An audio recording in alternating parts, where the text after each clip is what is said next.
जब जिसमें जिज्ञासा एक तड़प के रूप में जन्म लेती है, उसका महत्व कठोपनिषद में यमाचार्य के माध्यम से इतने अद्भुत स्वरूप में बताया गया जिसे सुनकर आश्चर्य होता है। एक ब्राह्मण अर्थात एक जिज्ञासु जिसमें तड़प है जानने की, यहां केवल उसे जाति तक सीमित नहीं जानना चाहिए। ज्ञानियों ने कहा है कि जिसमें पिपासा है कुछ ऐसा जानने की जो आत्म उत्कर्ष के लिए प्रेरित कर दे, अगले चरण के लिए मनुष्य को आगे ले जाए आत्म उत्कर्ष की दृष्टि से, उसे हम जिज्ञासा कहेंगे। एक जिज्ञासु के रूप में एक बालक यमाचार्य के द्वार पर पहुंचता, 3 दिन प्रतीक्षा करता। यमाचार्य संपर्क नहीं कर पाते, कहीं बाहर थे।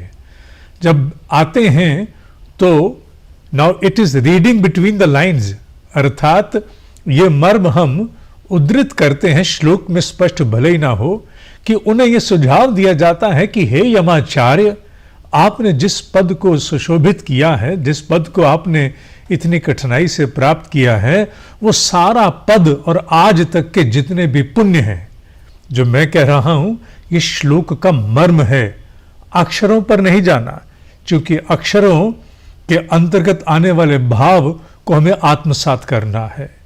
जिस भी अवस्था पर हो, जो कुछ भी तुमने अपने तप के द्वारा, पुरुषार्थ के द्वारा, जिस स्वरूप में भी अपने और अपने परिवार के लिए अर्जित किया है, वो सारा का सारा विसर्जित हो जाएगा। क्यों?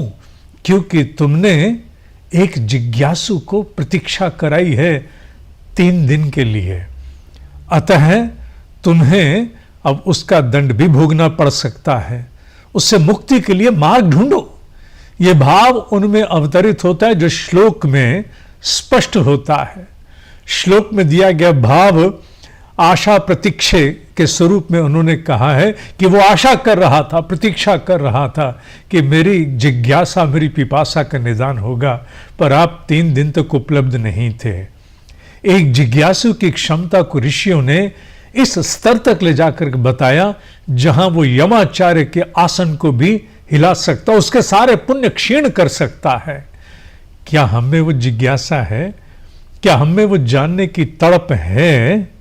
और अगर वो जानने की उत्कर्ष की तड़प हम में है तो हम बैठे ना रहें, हम भी आगे बढ़ें और उस कठोपनिषद में यमाचार्य और नचिकेता के संवाद के मर्म को जानने का प्रयास करें।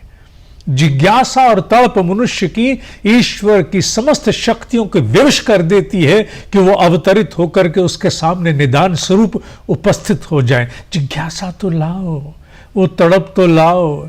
बिना तड़प रूपी जिज्ञासा की अग्नि के यमाचार्य भी नहीं हिलते।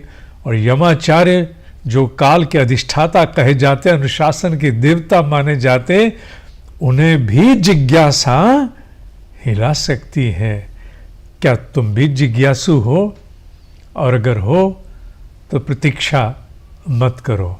आओ जाने उस काल में ऋषियों ने किस स्वरूप में कठोपनिषद में यमाचार्य नचिकेता के संवाद द्वारा ब्रह्म विद्या का रहस्योद्घाटन किया था। आओ।